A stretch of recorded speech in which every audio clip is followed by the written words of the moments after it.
This trip is to the site of Fast Castle, which is now completely in ruin, but there is a lot of mystery here, relating to mathematician John Napier, and relating to treasure hidden and treasure hunted. The castle ruins are on an outcrop of land jutting out into the North Sea. In 1594, John Napier entered into a contract with the castle's owner, Robert Logan, to use his sorcerous skills to hunt for treasure here. I'll be sharing more about that story throughout the video as I share images of the site from land and from sea, and details of travel.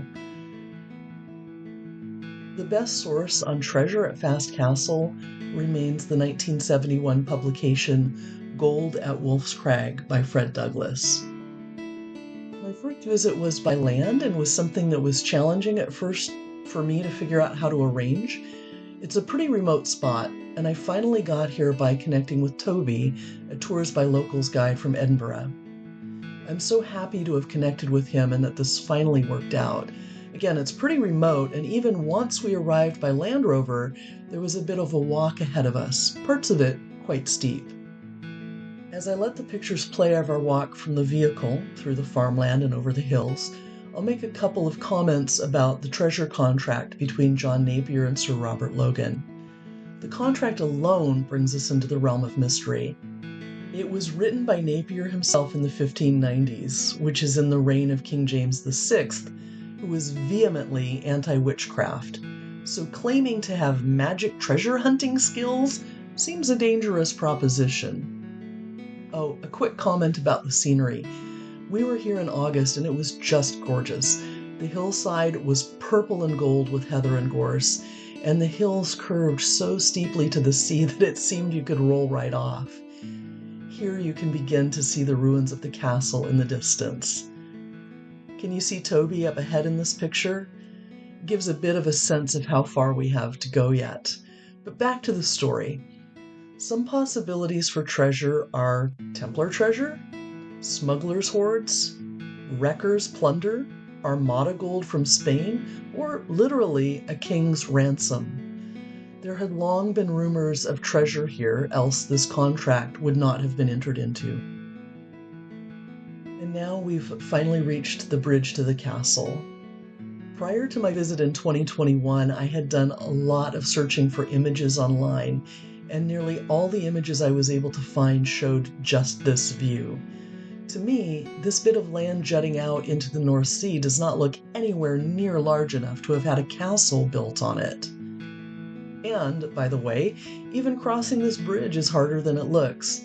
Though there are steps on the far side, there is a very steep bit of stone that you need to ascend before getting to the steps. After I struggled to get up the side, I turned around to get a photo of Toby in order to illustrate the scale and the difficulty. Once you cross the bridge, you see that the outcrop opens up.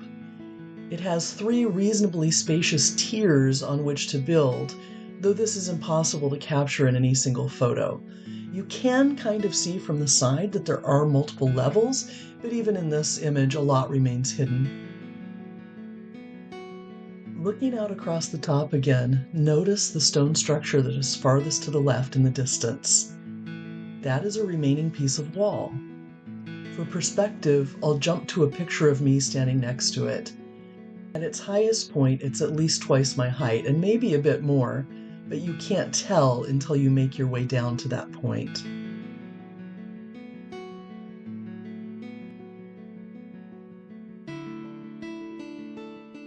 Heading back to the higher ground again, I'll point out some details here, some of which I would have missed had Toby not pointed them out to me. Looking closely at the central pile of stone here, we see corbels, stone fixtures that would have held up the ceiling. So this is actually part of the top of a wall that has tumbled down. There's also a quarry on this site, so they were able to get their stone right here for purposes of building. Here too, it's hard to give a sense of scale with any single picture. Moving over to the edge, one can see caves along the cliff wall. There was a lot of smuggling activity in this area, and such a cave might have been used for that activity.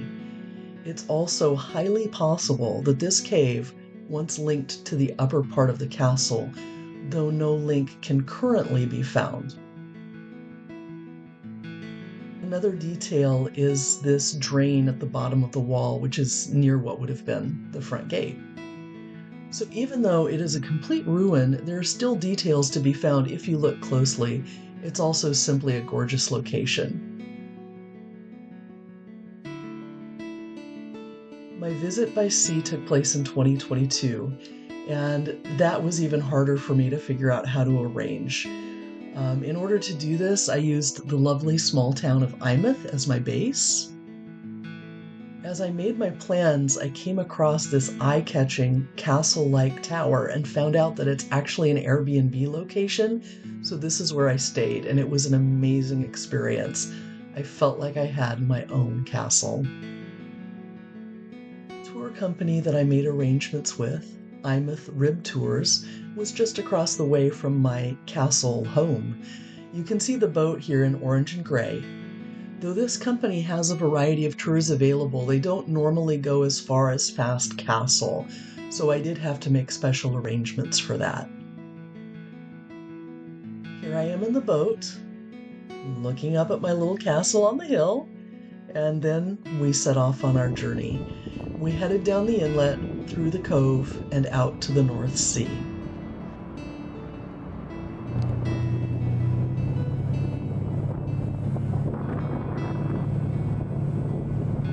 For part of the trip, we were going along the nature preserve of St. Abb's Head, which is a common destination for these tours.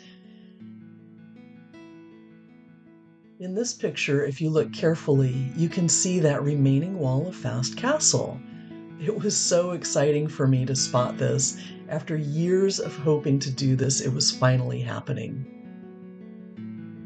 It was good to see Fast Castle from this vantage point and to get an idea of the caves dotting the cliffs. Who knows what smugglers' hordes might still remain in this area. There are 4 small caves just to the south of Fast Castle. And here I'm zooming in a bit on the large cave that I had taken pictures of from above. Do you see the seagull flying into the cave? That helps give a bit of perspective on size, I think. Here's another look from above. I'm writing a book in which Napier is a character, and it was so helpful to me to get these different views from both above and below. Here I took video as well as still photos because the scene really shifts as you move from place to place. I can't imagine how they built this castle or how they provisioned it once it was built. One thing for sure, it was certainly in a very defensible position. It would have been very hard to attack from land or from sea. And given how impregnable it was, it also seems an excellent choice as a place to hide treasure. I don't know if you notice here, but there are people atop the cliff just in front of the wall. At first, it really annoyed me because I didn't want people in my picture, but now I think it's yet another good help in terms of perspective. We actually don't know for sure if Napier undertook the treasure hunt. Part of the mystery is that the contract still exists, even though it was supposed to have been destroyed after it had been fulfilled. On the other hand, it seems it should have been destroyed no matter what, given that this was an era of executing sorcerers, so why leave evidence of such a contract? A related document is one written somewhat later by Napier, forbidding any family members from renting land to anyone with the name Logan. So it seems something happened between Napier and Logan, but what it was we don't know.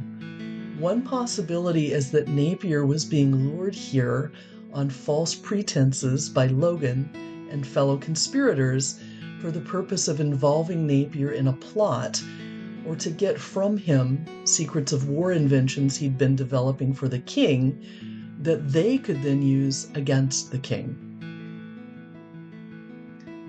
If I had to choose my top 5 favorite things from all of my math travels, my explorations of Fast Castle would definitely be in the top 5. Actually, I'm sure they'd make it into the top 3. I'm going to end with some images of the trip with Skipper Tim back to Eyemouth, during which I saw more of the shoreline that was so popular with smugglers, and some dolphins accompanying us for part of our trip. We were going slowly at this point, of course, but Skipper Tim could really get up some speed with his boat. I'm not sharing much video of that, not wanting to make viewers seasick by a jostled screen, but it was definitely a fun ride.